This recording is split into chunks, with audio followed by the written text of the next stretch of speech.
If using sensory percussion is your first venture into electronic music or making music with a computer in general, I made this video for you. You can do a lot of exploring with Sunhouse's amazing presets, but if you want to start customizing or making your own kits, it's helpful to be comfortable with electronic music basics. Electronic music, though, is pretty hard to quantify now. I was fortunate to go to this talk at Moogfest in 2017. It really helped me understand this concept of meta instruments, which is a tool with which you could address every aspect of music making that you want to. Everything from the composition and writing to producing and mixing, you can do it all in one tool, such as a modern DAW or an MPC. Along with that, the role of musician now encompasses a lot of different things. Like even the term producer has really evolved to kind of just be a catch-all. When we say producer, we're thinking of a person who can do everything they want with the music alone. So being a modern music maker is really a massive blurring of several different disciplines. You don't have to do it all yourself, but if you can at least roughly address the headspace of synthesist, producer, audio engineer, not to mention writing and playing the music, you're going to be able to go much further with tools like sensory percussion. So in this video, I tried to encompass all of like the 101 type stuff that you would need to know to at least get started. And I did my best to assume no prior knowledge, but if I drop something that I didn't explain thoroughly, feel free to hit me up on my Patreon. And for further learning, I highly recommend checking out the Learning Music and Learning Synth programs from Ableton. You can find these on Ableton's website. And these are just incredible browser-based teaching tools to help you get familiar with Ableton and synthesis and this concept of a meta musician. So definitely check that out. I really enjoyed going through these, even though I've been doing this for a long time. There are a lot of different types of synthesis techniques. Sampling is just one of them. That is pretty much all we're going to deal with in sensory percussion internally, but it still helps to understand some basic synthesis techniques to understand what's going on with the sampler. So I'm going to switch over to Ableton. This is Ableton's Subtractive Synth. A subtractive synth and a sampler have a lot in common. The idea is that you take a really simple waveform. So right here, you can ignore all of this crazy stuff for now. We're just looking at this shape. This is a sine wave, and you can see it in my crude scope. It's just this nice little oscillating pattern. And in hardware, all an oscillator is just a circuit that creates a cycling voltage pattern. And so this would be that voltage pattern. I could change the shape to be a different waveform. It sounds really different, and you can see that the shape is actually different too. This is not that different than a basic sampler. In fact, for illustration, I pulled up Ableton sampler with a sine wave as the sample. So all this is doing is playing through this short recording, and this recording could be anything. You could drop a recording of a whole song in here if you wanted. But for now, this is a very simple audio waveform recording of a sine wave. It looks just like the sine wave that we pulled up over here. In fact, for illustration, I'll copy our scope over here as well.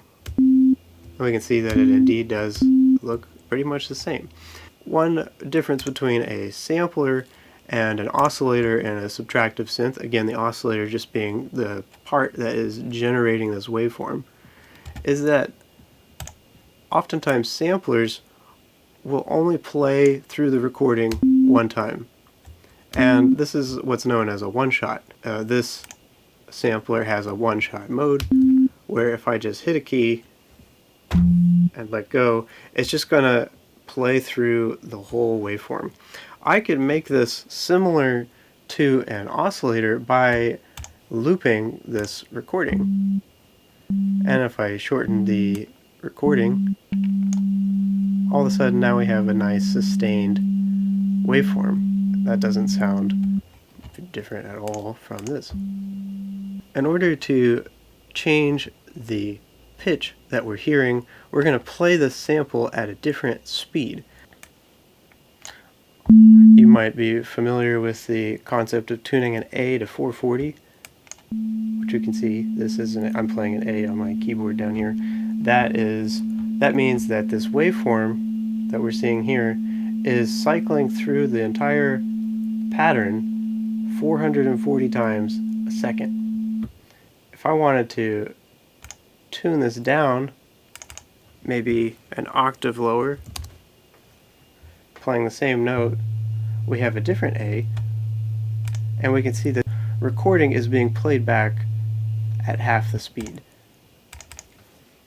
I could just exaggerate this to show that this is so low that the tuner can't even pick it up, and you might not be able to hear it unless you have subs. But we're playing through that recording more slowly. It's kind of magical but also mathematically sound that if we play this waveform at half the speed or double the speed, we are going to perceive a jump in octaves.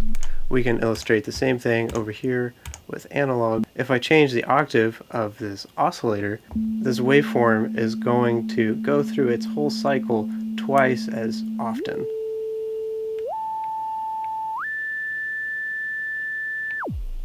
When our sample is a recording that we're more used to hearing, like a piano, this change in playback speed to change the pitch has a more pronounced effect. I'm just going to sweep octaves on my keyboard, and you can hear that when I go really high, all of a sudden this piano recording, which sounded pretty normal at a middle range, sounds more like a chipmunk when I go really high, and that's because it's playing through the sample way faster than it was meant to be played. If we wanted this to sound more like a piano or in real life, we should use multiple samples, but that's another topic. And then conversely, if I tune this sample way down, it sounds a little more like a monster, a lethargic monster, than a piano. There is a usable range though. Some fancier algorithms can stretch or warp this recording so that it will be played back at the same speed, but it's going to kind of do some fancy math to reconstruct it. But that's a whole nother thing, and we don't really deal with that in sensory percussion, and that's okay. I've actually grown to be really fond of this changing the pitch / playback speed of the sample having such a drastic effect on timbre. We touched on this earlier, that a one-shot is going to play through the whole sample even after we let go of our note. And this is what we're going to experience in sensory percussion, and that makes sense because we don't have a way of holding down a key like we would on a piano. If I go back to classic mode, this is going to be subject to, you can see on my MIDI keyboard, if I'm holding down a note, as soon as I let go, it's going to stop playing the sample. Just like if you're playing an oboe and you stopped blowing, the sound would stop. With sensory percussion, you're probably going to want to use samples of drums or percussive sounds fairly often. And just because we have a drum recording or a drum sample in the sampler, it's the exact same concept. We have a waveform, we're going to trigger it to play it through upon clicking. So I just dropped this piano sample into the sensory percussion sampler, and we could use the pitch control here to do exactly what we were doing before by playing the sample at different speeds, therefore changing the pitch that we're hearing.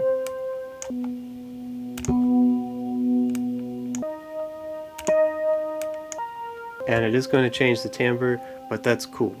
Especially with drum samples, it's really cool to mess around with the playback speed because that's going to give you a totally different vibe. While there are ways to change the pitch continuously in sensory percussion, for the most part, as you can see when I drag up, it's going to snap to half-step increments. If you look at a normal piano, going from 0 to +1 would be like going from C to C sharp. going up 12 half steps is the same as going up an octave on a keyboard. If our sample was a pitch of C and we went up 12 half steps, that would be 1, 2, 3, 4, 5, 6, 7, 8, 9, 10, 11, 12. So multiples of 12 are going to be octaves. Another really important concept to understand is envelopes. Going back to our subtractive synth with the oscillator playing our nice sine wave, an envelope is controlling the amplitude of the sound over the course of the note event. So with this current envelope, as soon as I hit the note, it's on full volume. I can change the attack time.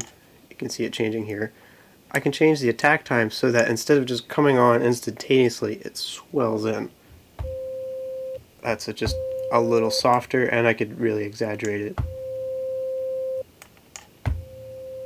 Now this is going to be a 4-second attack until it gets, so it'll take over 4 seconds before it reaches its full amplitude. The next stage we have is a decay, which is going to come into effect after the attack portion of the envelope has completed. So it's going to open up to its maximum amplitude and then go down from that to some point to sustain.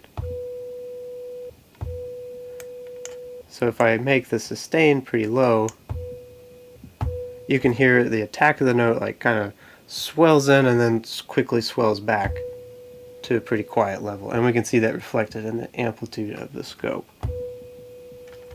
Release is just what happens after you let go of the note. So if I'm pressing the note down, as soon as I let go, the release time is 5 milliseconds, which is like nothing, so the sound just basically cuts out.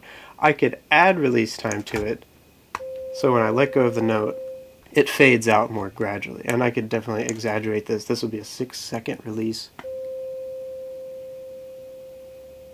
Very gradual fade.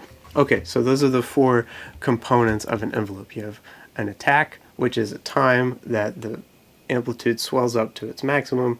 The decay, which is a time that the amplitude swells down to a sustained level. And it's important to remember that a sustain is a level, not a time, because the time of the sustain is dependent on how long you press the note down.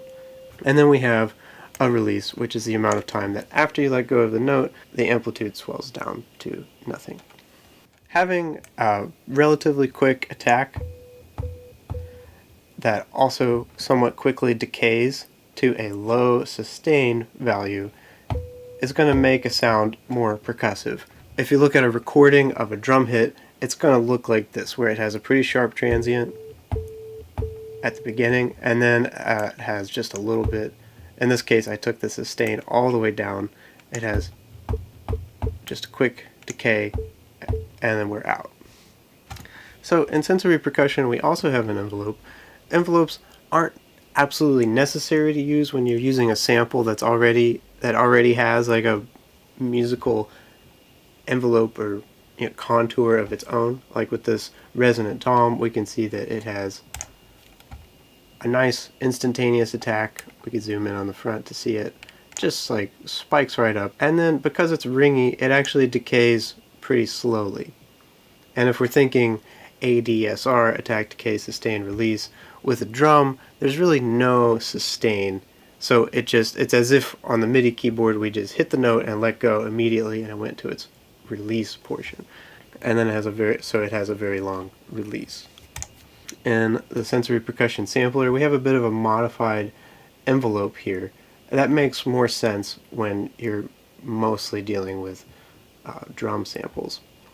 We still have an attack, which is going to cut off that transient of this particular recording we have.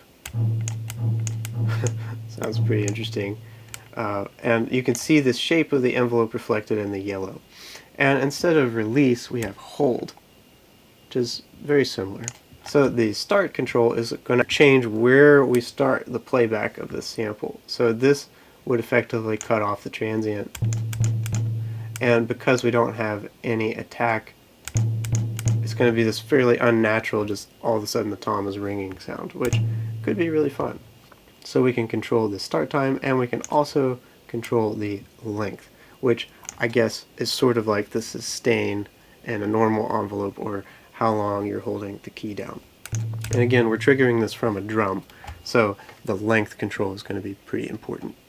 You'll usually find an envelope kind of baked into the design of most soft synths or hardware synths, but you also can use additional envelopes for other controls. We're going to get into controllers and modulation later on in this video, but just keep in mind that you can use additional envelopes to do further time-based one-shot contours to any parameter that you'd like. So in a subtractive synth setup, there's another important component to talk about, which is filters. And a subtractive synth is usually going to use some pretty basic waveforms, and some of these are really harsh, just raw. I just turned this down so it doesn't hurt our ears. But this is a square wave, and it just sounds kind of just gross and harsh. That's so low you can almost hear each oscillation of that square, like that voltage, or the signal just like popping up. And these harsh waveforms don't sound good on their own, but they can be extremely useful when they're reined in a bit. And that's where a filter comes in. So a filter is going to carve out frequencies, and that's a little confusing because we just talked about the frequency of an oscillator, but this is more a frequency in a timbral sense. So if you look at this, if you're familiar with an EQ can do the same type of filtering. Probably the most common filtering technique is low pass, which is only going to let low frequencies pass through. So that's like doing this. And you can see in the spectrogram in the background that when I carved those out, they did get lower. So we can do the same thing on board our soft synth, and in this case it's right here. And this is letting us get away with using a really harsh waveform, but it still is like palatable. In this particular soft synth, and this is really common in subtractive synthesizers, we have an additional envelope for our filter cutoff frequency, which is like this knob right here. And it's the exact same concept, except instead of being applied to amplitude, it's being applied to the filter frequency.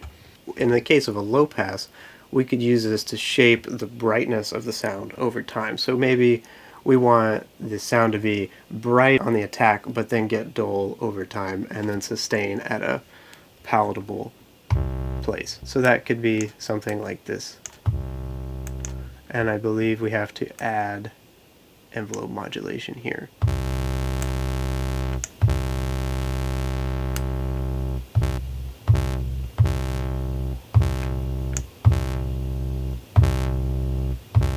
So notice that our frequency of the filter is very low. 32 is, you can't even hear that. But we're sustaining at a point just above that, so we have this nice chill bass sound. With envelopes on filters, they're a lot more fun when you add resonance. In sensory percussion, there is a built-in filter in the sampler. So I have a sample, and I'm using a vocal because it's really easy to tell timbre changes on a human voice. So if I enable the filter here, you can see that the default frequency is 30 Hertz, which is very low. Human range starts at 40, hopefully, for you. So with a super low frequency, it feels very dull and muted, like we can barely even hear it.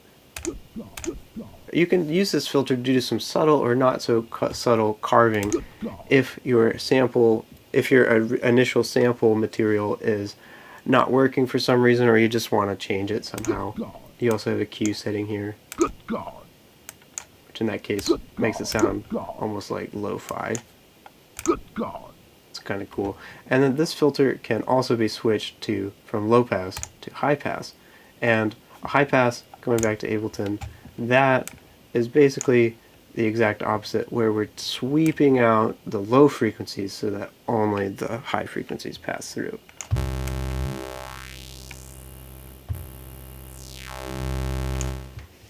and sensory percussion, it makes the voice sounds thinner. Good God, good God, good God. There is also a filter effect on the effects tab, and we have a couple other different types. You can look these up if you want to know what they do, but it should be pretty self-explanatory to your ear, and just know that it's basically like adding bumps or cuts, sweeping them around, cutting out from the bottom and the top, stuff like that. Okay, the next thing we need to talk about is the signal flow of the sound coming from your sampler. This sound of this sample, when you trigger it, is not just going straight from here to your output. It's actually going to several places. The design of this GUI is pretty smart because it basically kind of makes this nice artistic feeling swooping motion in the direction. Let's explain that. So from the sampler, the first stop that the audio takes is the pad effects. This is a place where you can put different kinds of audio effects on your sound, similar to a pedal board where you're going to daisy chain your signal through different pedals. The same thing's happening here. So I just put this delay on here. We're probably all familiar with the sound of a delay. If you don't know what these are, you can Google them. They're all pretty common. The Sound Mods is a fun, kind of customized combination of all three of these things. But the important thing to remember is that the sound is going to run through these effects in series. So it's going to hit this delay first, and then it's going to hit the compressor, and then it's going to move on. That can make a big difference. For instance, let's put a filter on here. We had just talked about filters before. Maybe I'll crank the resonance so it sounds kind of distinct. So let's say I filtered this sound down, and then I want to put it through this tube effect, which is like a distortion. If I distort after the filter, that sounds completely different than filtering out the distorted sound, because this effect is adding harmonics with distortion, and then we're filtering most of those harmonics out with this filter. And again, totally different to filter the sound and then distort it. So just keep that in mind. Okay, next stop is the drum effects. This is the same thing as the pad effects, except as you might expect, the effects here affect any samples you have on any zone of this drum channel. So personally, I like to use this section for things that are more subtle, like maybe I want to compress everything a tiny bit, or I want to add just a tiny bit of drive, or maybe a really subtle room sound.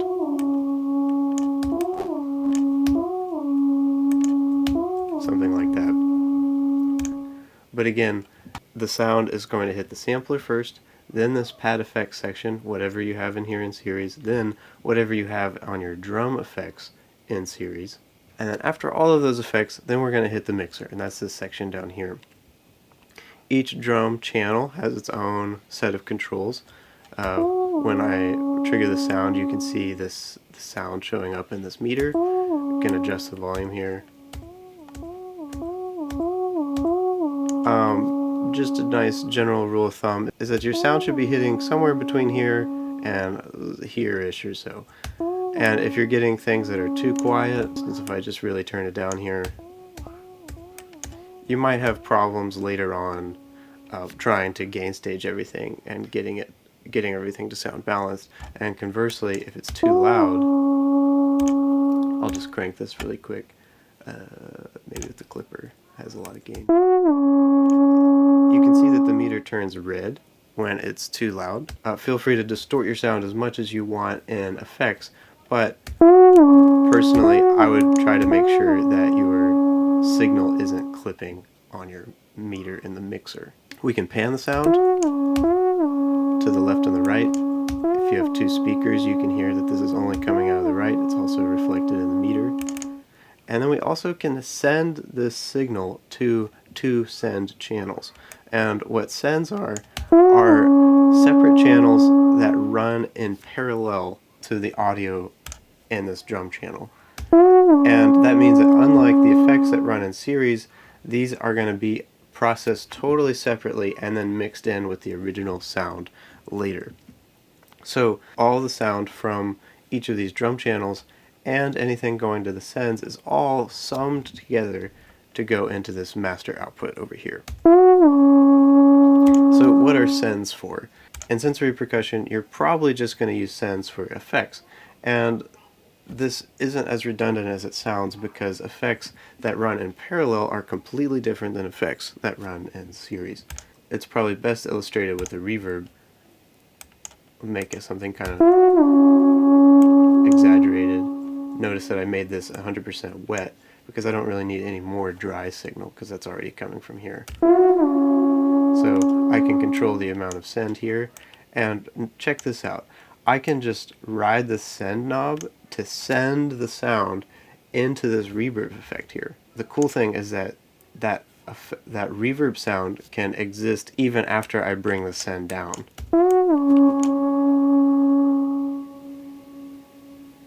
Nice angelic trail at the very end there.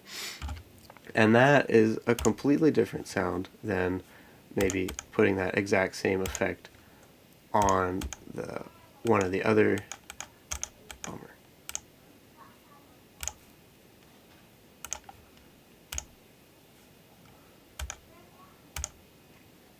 That is a completely different sound than maybe putting that same effect, the pad effects or the drum effects. Because it's running in series, I don't have this ability to send a variable amount into the effect. All I can do is adjust the dry wet signal, which is cool too. It's just a different effect.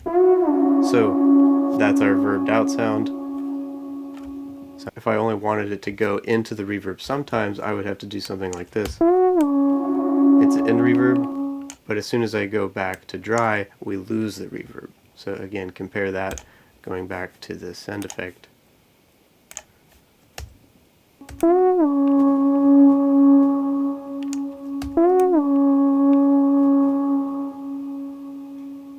It can be a really cool thing to run effects in parallel, so use your sends. That's kind of an audio engineering headspace, but effects are really important in electronic music, not just to make everything sound crazy, but to add character. And once we get into modulation, modulating effects is really powerful. Another important fundamental concept we need to talk about is MIDI. I'm a big fan of MIDI. It's this archaic yet ubiquitous protocol for communicating musical events. Think of it as like SMS, text messaging for electronic instruments. You don't have to know the nitty-gritty details about how it works, but you have to understand what the basic types of messages are. The first thing is a note message. I could use a MIDI keyboard to send MIDI notes to Ableton Live in this case. So I'm just going to record the MIDI of me playing a little C scale.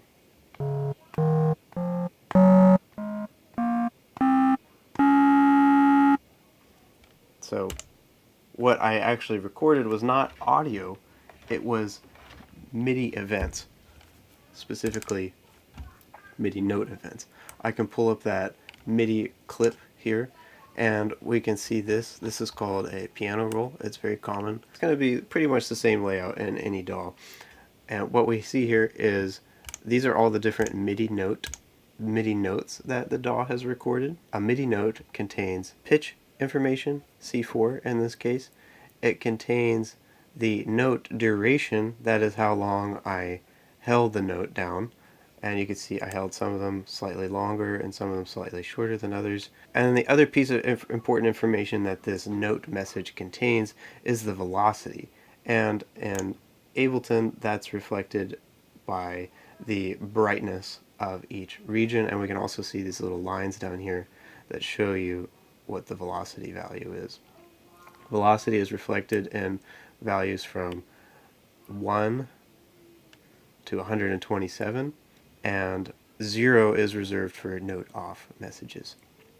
But think of that as your dynamics, like 1 would be pianoissimo, and then 127 would be fortissimo. We also have the ability to send MIDI note messages out of Sensory Percussion, but it looks a little bit different because there's not a traditional keyboard layout, and we can't hold a note down for a sustain component. So I'm going to pull up the Sensory Percussion plugin to illustrate this, and let me go ahead and make a MIDI track to receive the MIDI from the Sensory Percussion plugin, just so we can see it in a piano roll in a similar fashion. Okay, so to send MIDI notes out of Sensory Percussion, we're going to use this MIDI tab. Every drum has its own MIDI tab, and here you can assign custom MIDI notes to any zone that you would like. So we can establish the note here, the octave of the note here, and then we can determine a length for each note. And the way this works is we have a kind of a master length here, and this is expressed in milliseconds. So let's make it 1,000 milliseconds. That would be 1 second, just for easy demonstration. And then for each note, we can determine, make it the maximum length that we established here, or less than that. So like 50, if I make the length 50, that would be sort of like 50% of 1,000 milliseconds, be 500 milliseconds, or half a second. And then you could set a different length for each drum. So let's go ahead and record that. Maybe I'll go ahead and make, I'll leave this as C sharp, same octave, and I'll make that one longer. So I can record in my DAW, and if I hit the center, you can see there's a little note message that popped up, and then the edge, and everything is looking like what we thought it would look like. When I hit the center zone, we had a C1 that was 500 milliseconds long, and then when I hit the edge zone, we had a C sharp one, as we assigned, that's twice as long. Oftentimes, I'll just keep the lengths of all of my MIDI notes pretty short, because I don't want to have to think about sustain, and instead I opt to control the length of the note using the release time on whatever, like a sampler or a synthesizer that I'm controlling. So to demonstrate that, let's play my synth that I made here. Go ahead and get rid of this. So I just set this up so that the input, I'll switch over to this view because it's a little more clear. I just set this up so that this sampler is receiving MIDI from the Sensory Percussion plugin. So the MIDI from Sensory Percussion is what's going to play this sampler. And we can't really hear it because I have this octave set super duper low. C1 would be like the very lowest keys on a full-size piano. So let's go ahead and bump that up. That's better. Maybe an octave higher. And then I'll take my edge zone. So what I like to do, again, this is just my preference, is to make the length of the MIDI notes as short as possible. I believe 10 milliseconds is the shortest they can be. And then I'll just leave all of these at 100 so that I know any MIDI note I'm sending from this drum is going to be 10 milliseconds. And you can hear, that's so short, like we can barely even hear the note happen. But I can go into my envelope on this device and take the release time up, and then we can hear more of it. So even with virtually no sustain, you can still get plenty of the sound ringing out by utilizing release. Another really important MIDI message type to know about is the CC, which is a continuous controller. And these messages can be used to control parameters. If you have a more full-featured MIDI controller, you can map a knob that sends a CC out to a parameter of your choosing. So maybe I'll just click on this reverb send here and then move this knob. And then you can see as soon as I move it, it shows up. And what's going on here is that this knob is sending CC number 56. And that is now controlling this knob and its full range. So let's see that in action. It's basically like remote control for that parameter. If I record some of this,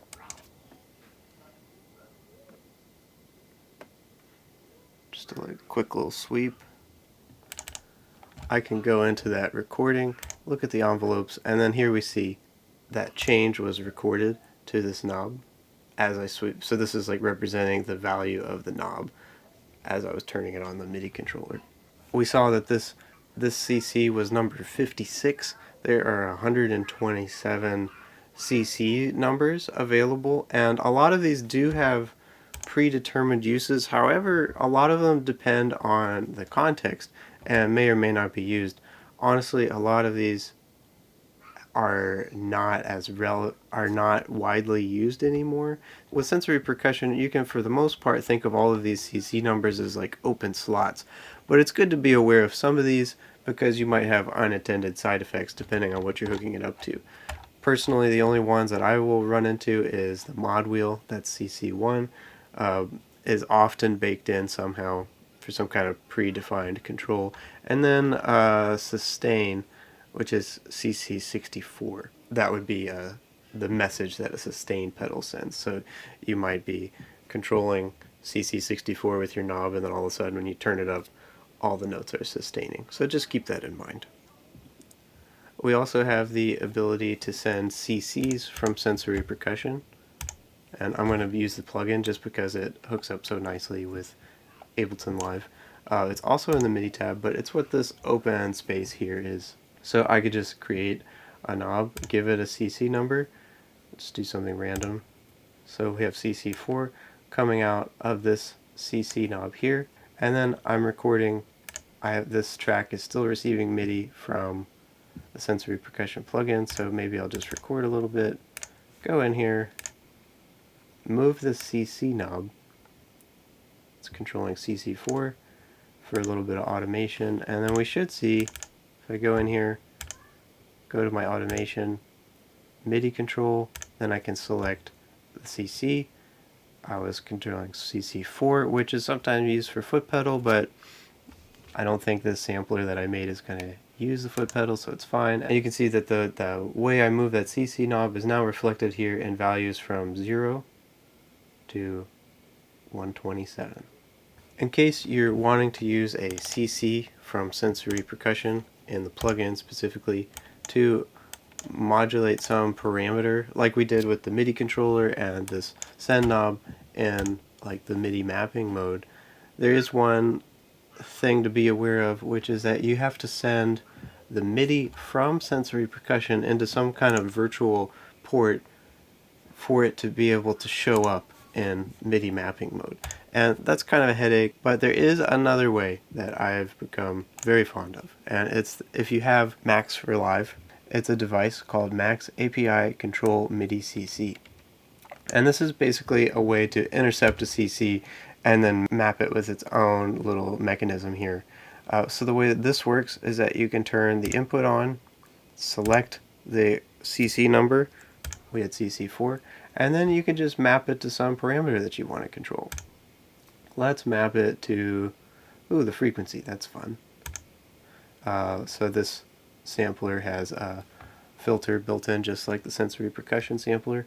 If you have Max for Live, this is a much easier way to map controllers from Sensory Percussion to parameters in Ableton Live.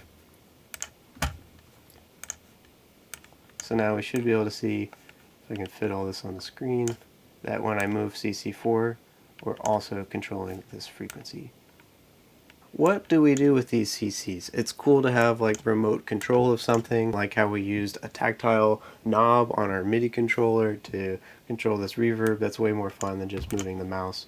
That brings us to maybe the most powerful topic in this whole video, which is modulation.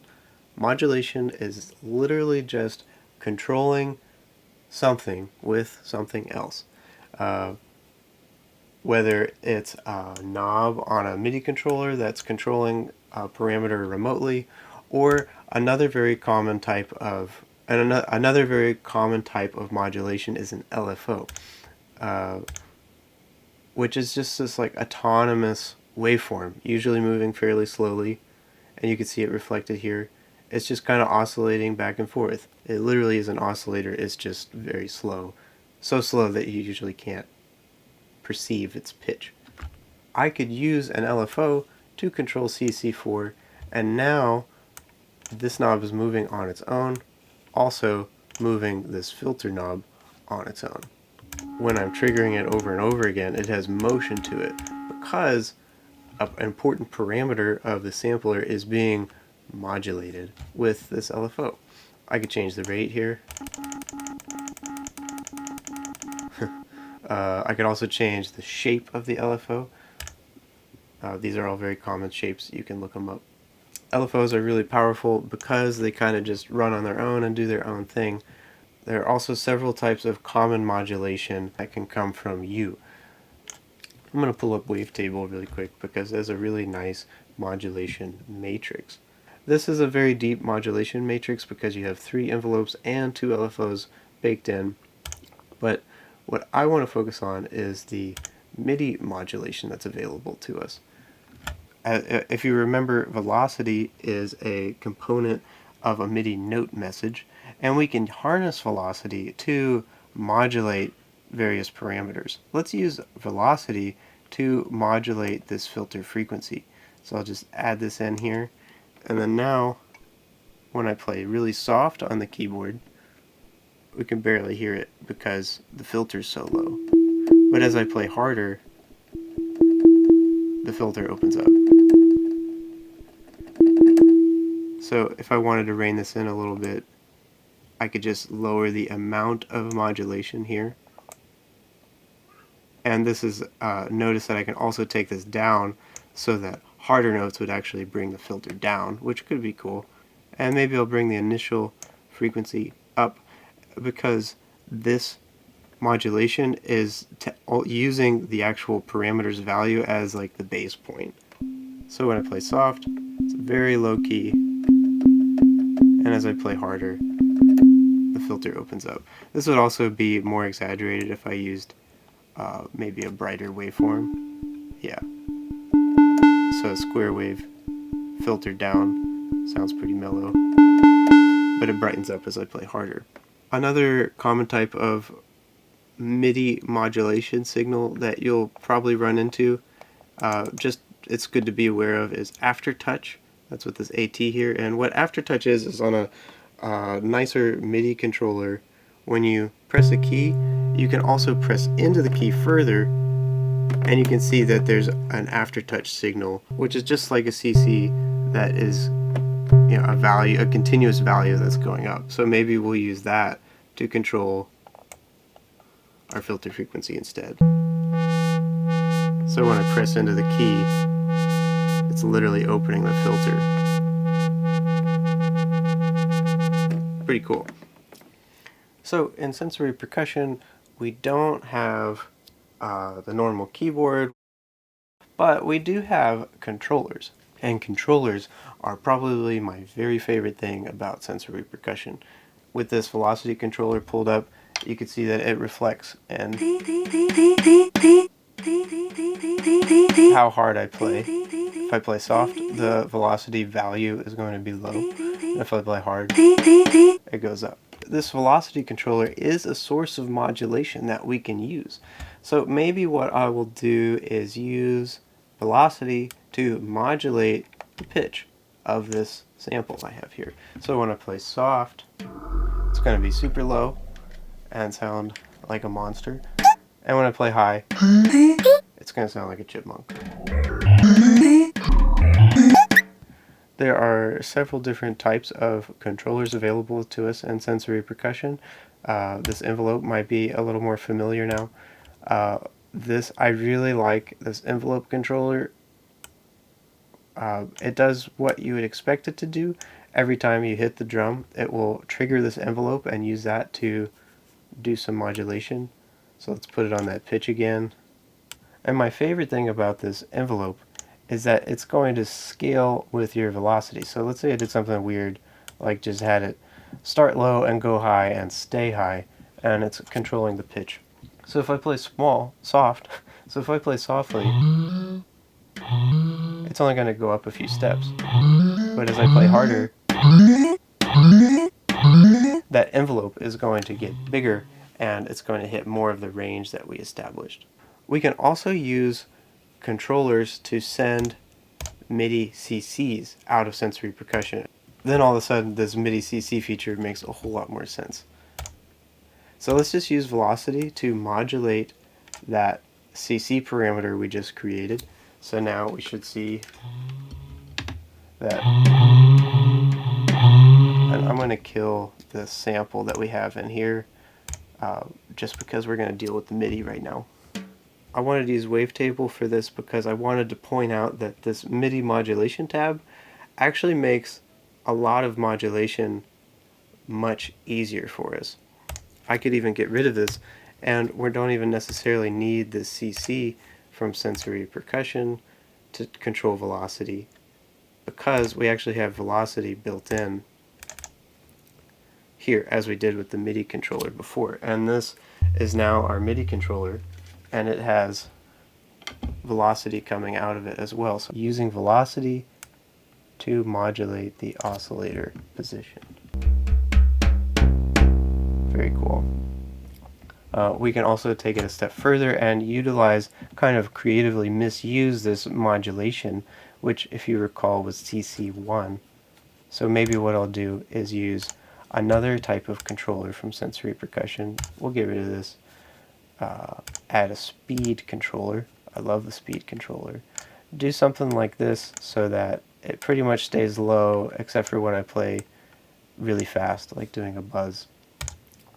And we're going to map that to CC1, which is the mod wheel.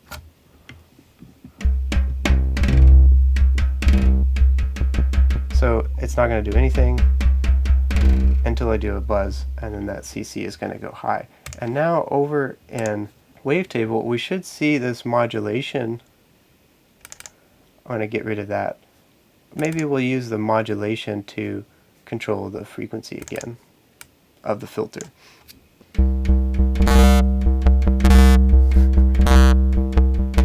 Not the most musical example I've ever came up with, but it illustrates the point. So just to review, what we just did was we utilized this mod wheel assignment that's baked into this wavetable MIDI modulation matrix, and knowing that CC1 is the mod wheel, we utilized a Sensory Percussion controller to send out CC1, and we use speed in a very unmusical way to brashly illustrate controlling opening up this filter. To me, the amount of modulation that you can extract from Sensory Percussion using all of these controllers, that's what makes Sensory Percussion a game changer, because all of a sudden electronic drumming can be as expressive as you want it to be.